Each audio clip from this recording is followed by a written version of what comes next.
اوج کے معنی بلندی، زمین ہوا، یعنی زمین کا مطلب یعنی زمین پہ جو حضرت امام حسین رضی اللہ تعالیٰ عنہ موجود تھے، تو زمین کیا ہوئی، زمین کی بلندی ہوئی،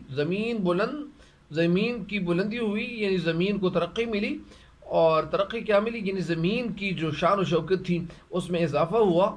اور آسمان نیچے جھک گیا۔ خورشید یعنی آسمان تو اوپر ہوتا ہے، لیکن یہ امام حسین رضی اللہ عنہ کی وجہ سے، یہ زمین پہ موجود ہونے کی وجہ سے زمین کی جو شان و شوکت تھی اس میں اضافہ ہونے لگا۔ خورشید محوی حسن، خورشید کے معنی سورج ہے، محوی کے معنی ہے مستغرق، یعنی منہمک یا مشغول یا مصروف۔ حسن حسین، حسین ہوا، حسن کے معنی ہے جو ان کے اندر بیوٹی تھی، یعنی جو حسن تھا، جو خوبصورت تھی ان کے اندر، تو وہ حسین ہوا، یعنی وہ سورج حسین رضی اللہ عنہ کو دیکھنے کی وجہ سے، یعنی سورج نے جب حضرت حسین رضی اللہ عنہ امام حسین رضی اللہ عنہ کو دیکھا تو ان کی دیکھنے کی وجہ سے وہ سورج کیا ہوا، حسین ہوا، یعنی سورج کے اندر خوبصورتی پیدا ہوئی۔ اور پایا فروغ، فروغ کے معنی تو کیا ہے، فروغ کے معنی تو ترقی ہے، بلندی ہے، لیکن یہاں پہ فروغ کے معنی کیا ہے، روشنی ہے۔ پایا فروغ نیری دین کے ظہور سے، نیر کے معنی کیا ہے، روشنی، دین، یعنی دین کے ظہور سے، یعنی یہاں پہ کیا مطلب ہے، نیر دین کا مطلب یہاں کیا ہے، یعنی دین کا سورج، روشنی۔ تو یہاں دین کا سورج کون یہاں کہلائے تھے، تو وہ کون تھے، حضرت امام حسین رضی اللہ تعالیٰ عنہ کی طرف اشارہ ہے۔ جنگل کو چاند لگ گئے، اور چاند لگ جانا یعنی جنگل میں،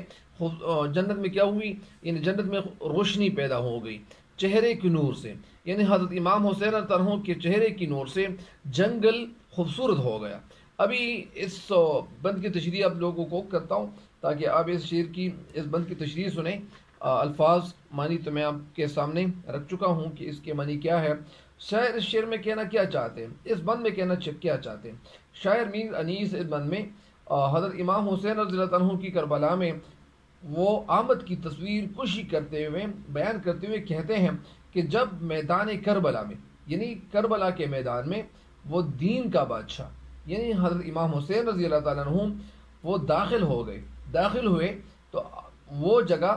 جو وہ وہاں گھاس نہیں تھا، اور وہاں بے آب و گیا جگہ تھی، سنسان جگہ تھی، ویران جگہ تھی، چھٹیل میدان تھا، اور وہاں ریگستان جگہ تھی، تو وہاں اس جگہ میں، سنسان جگہ میں، صحرا جگہ میں جنت کا ایک نمونہ وہ جگہ پیش کرنے لگا۔ مطلب اس کا کیا ہے، یعنی وہ جگہ جو بے آب و گیا تھی، تو ان کی وجہ سے وہ جگہ بے آب و گیا نظر نہیں آ رہی تھی، بلکہ اس میں خوبصورتی پیدا ہوئی۔ کربلا میں آپ کی جو آمد تھی، آمد کے احترام میں کہ عزت میں آسمان کا سر جو تھا وہ زمین پر نیچے جھک گیا۔ مطلب اس کا یہ ہے کہ آسمان کا جو شان و شوکت تھا، آسمان بلند ہے اور آسمان نیچے جھک گیا، یعنی اس کا جو مرتبہ تھا اس میں کمی واقع ہوئی، اور زمین کا جو مرتبہ تھا تو زمین کے مرتبے میں اس میں اضافہ ہوا، یعنی اس میں اضافہ ہوا۔ اور سورج کیا تھا، خورشید، یعنی خورشید کیا تھا، یعنی سورج کی طرف اشارہ کرتے ہیں، یعنی حضرت امام حسین رضی اللہ تعالیٰ عنہ مقام جس جگہ پہ موجود تھے، اس مقام پہ جب موجود تھے، تو اس جگہ پہ ان کی موجودگی کی وجہ سے وہ حسن و جمال دیکھ کر، یعنی جب سورج نے ان کے حسن و جمال کو دیکھا، ان کی خوبصورتی کو وہ سورج نے دیکھا، تو پھر کیا ہوا، ان کے اندر جو خوبصورتی تھی، تو وہ سورج جو تھا وہ محو حیرت ہوا، یعنی وہ حیران ہوا، وہ کیا ہوا، حیران ہو گیا اور حیرت زدہ ہو گیا، بلکہ اس کا جو چہرہ تھا سورج کا سرخ ہو کر چمکنے لگا۔ مطلب اس کا یہ ہے کہ سورج کے اندر روشنی میں اضافہ ہوا اور اس کی خوبصورتی میں اضافہ ہوا۔ سورج کی یہ جو روشنی تھی، جو چمک دمک، اور وہ کیا تھا، کہاں سے آیا تھا، وہ دین کے سورج، یعنی حضرت امام رضی اللہ تعالیٰ عنہ کی وجہ سے سورج کی روشنی میں اضافہ ہوا تھا، اور آپ کا جو چہرہ، آپ کے چہرے پر نور کی وجہ سے جنگل کے حسن میں بھی اضافہ ہونے لگا۔ یہ ظاہری بات ہے کہ وہ جنگل جہاں ایک صحرا جگہ دکھائی دے رہی تھی، لیکن جب حضرت امام حسین رضی اللہ تعالیٰ عنہ اور ان کے ساتھی اور جو صحابہ کرام رضی اللہ تعالیٰ عنہم اجمعین وہاں تشریف لے آئے تھے، تو ان کی وجہ سے، ان کی موجودگی کی وجہ سے وہ جگہ جنگل نظر نہیں آ رہی تھی، تو اسی وجہ سے اس بند کی تشریح مکمل ہو گئی ہے۔ مجھے امید ہے، یعنی پایا فروغ نہیں ہے دی کے ظہور، جنگل کو چاند لگ گئے چہرے کی نور سے، اور جنگل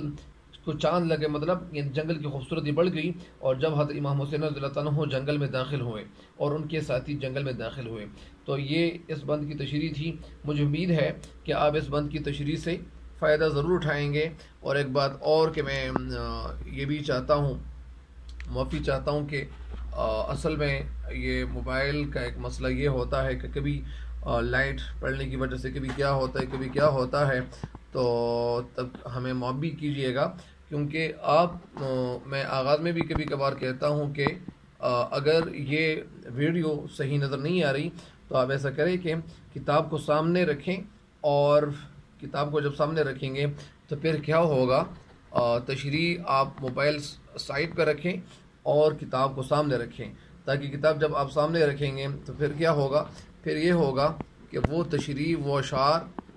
تو اگر آپ کو نظر نہ آئے، لیکن آپ کے سامنے آپ کی کتاب ہونی چاہیے،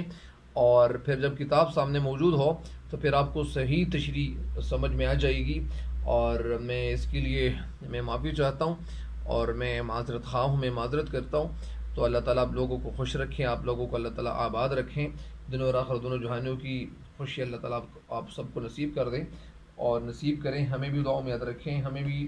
دعاؤں کی ضرورت ہوتی ہیں، اور ہمیں ہمیشہ دعاؤں میں یاد رکھیں۔ اللہ تعالیٰ آپ کو جزائے خیر دے، اور تب تک کے لیے اجازت چاہتا ہوں۔ اللہ نگہبان۔